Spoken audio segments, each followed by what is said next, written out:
Why, hello there, guys. Welcome back to another episode of Everyday EDC. My name is Tyler, and today we are reviewing the Civivi Vexer.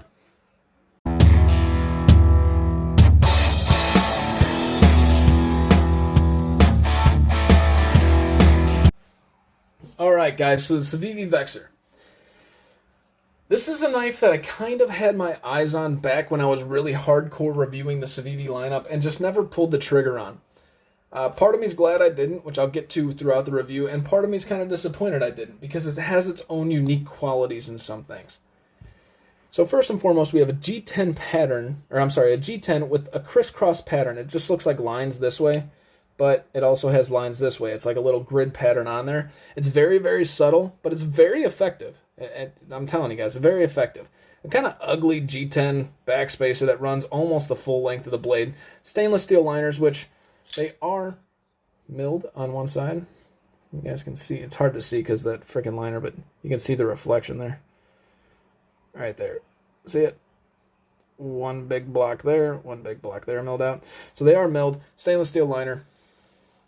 This is on ball bearings with a captive pivot and an ambidextrous pocket clip that is extremely functional, but it's stainless steel and it does have this little bill here that's going to catch on something. So I should say that this is Jake's knife that he lent into the channel. So thank you again, Jake, for sending another knife into the channel.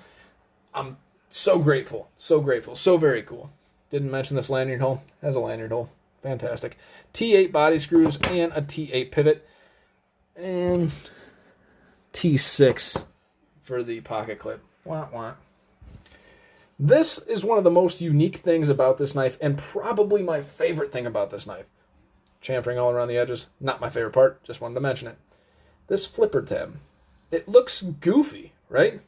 Let's compare it to, say, the Bestech Scimitar. You know, way different. Let's compare it to the Civivi Dogma. Way different. Compare it to the Civivi Doris. Way different, right? It's fat, it's round, it has jimping all over, it has a cutout in it. And guys, it is so damn comfortable. I know soft for a steel is a weird adjective, but it's a soft flipper tab that is just so functional. It feels so good. Just so good. Just really nice. So this blade is a D2 blade with the almost full flat grind short of the swedge going right all the way to the tip, so you don't have a typical Civivi super dainty tip, but it's still not the greatest. Obviously, this is your Civivi Doris.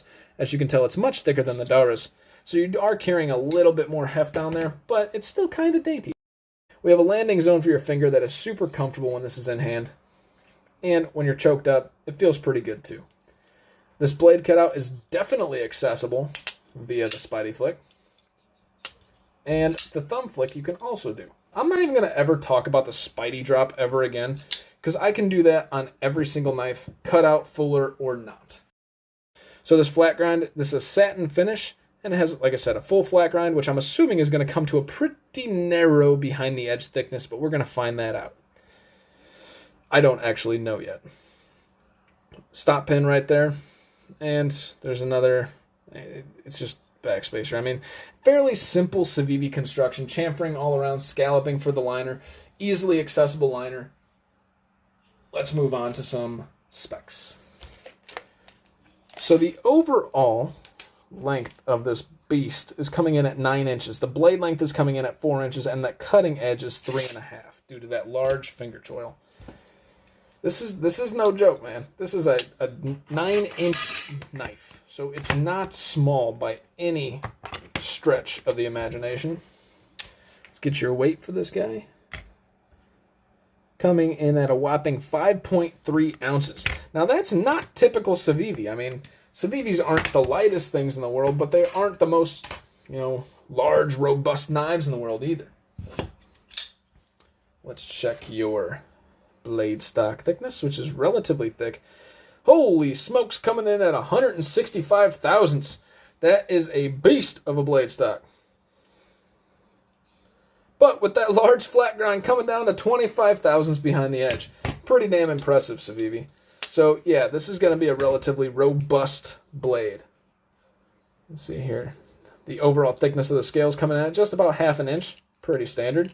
And the fattest part of the knife coming in at a whopping 1.58.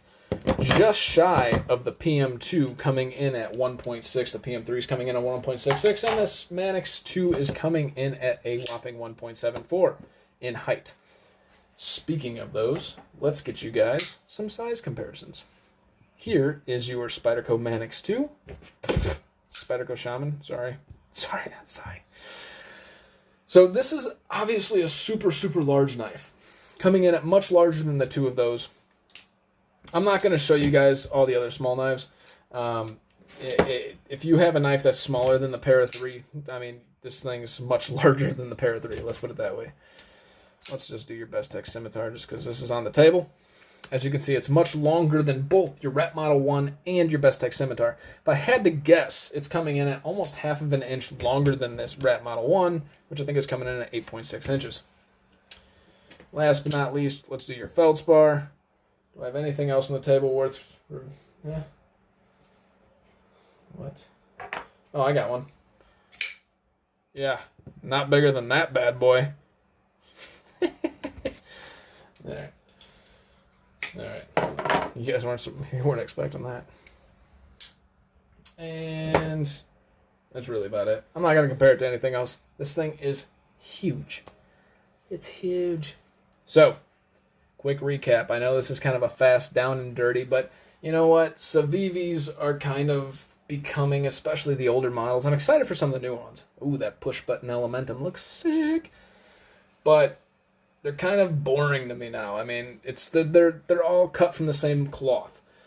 This one actually isn't. I said this is unique, and it is. This reminds me a lot of the Civivi Aquila, which was a fantastically functional knife and an ugly as hell knife. I mean, I thought it was ugly. I think this thing's kind of ugly. The way this handle comes down, it really wraps around your hand, and you have so much room to put anywhere. I mean, this... Basically, if this was a fixed blade, this is a better fixed blade than it is a folding knife, in my opinion. Sorry, off topic. To recap, we have a D2 blade with a satin finish, a full flat grind with a swedge that leads out all the way to the tip, which adds a lot of robustness to that tip. As you saw it with the Civivi Daurus, much thicker than that.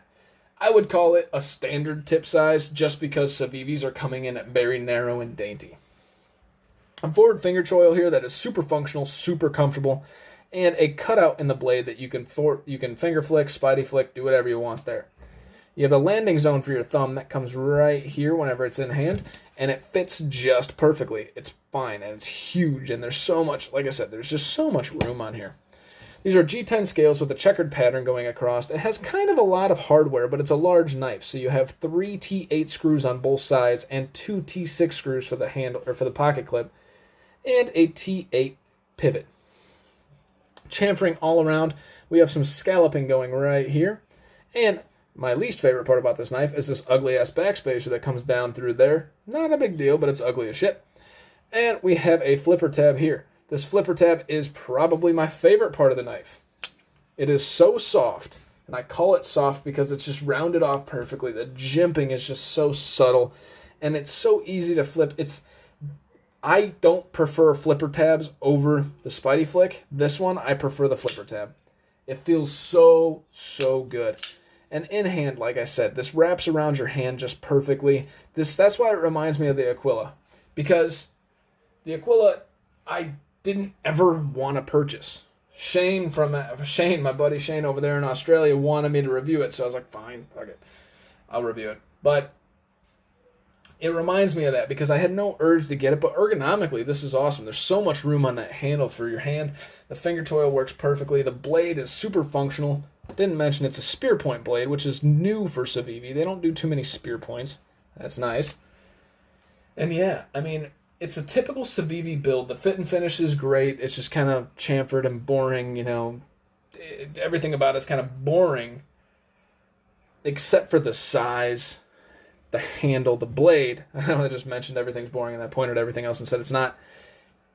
It has the Civivi DNA when it comes to materials and fit and finish. but the blade shape and everything else that goes along with the blade shape and the long handle really provide a different experience for Civivi. I guess that's the best way to put it. So let's get into my likes and my dislikes here. So for my likes for the Civivi Vexer, I like the large blade and the large handle. I think it fits very well in hand. I think it's functional, and I think it almost fits better as a fixed blade than it does a folding knife. It's just the way it feels. I mean, you got so much room here to just, right? Whatever. I love the flipper tab. The flipper tab is probably my favorite part about this knife. It is so soft. It's just, soft is the best word for it. And I know it's such a weird word to describe metal, unless you're talking about aluminum or something. But no, it's really nice. Dislikes, I mean, it's kind of goofy looking. The aesthetics are not my favorite. And the fit and finish and the design language when they chose to slap it together feels kind of just typical Civivi, like nothing special. And I really dislike this backspacer. I think that backspacer is just uglier than hell.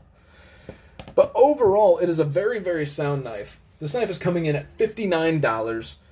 You know, for D2, G10, it's just large. I think you're paying mostly for the frickin' materials because it's such a large knife. Let's go into the ratings, and then I'll tell you if it's a good value, if I would keep it forever if I had the choice, you know, that type of thing.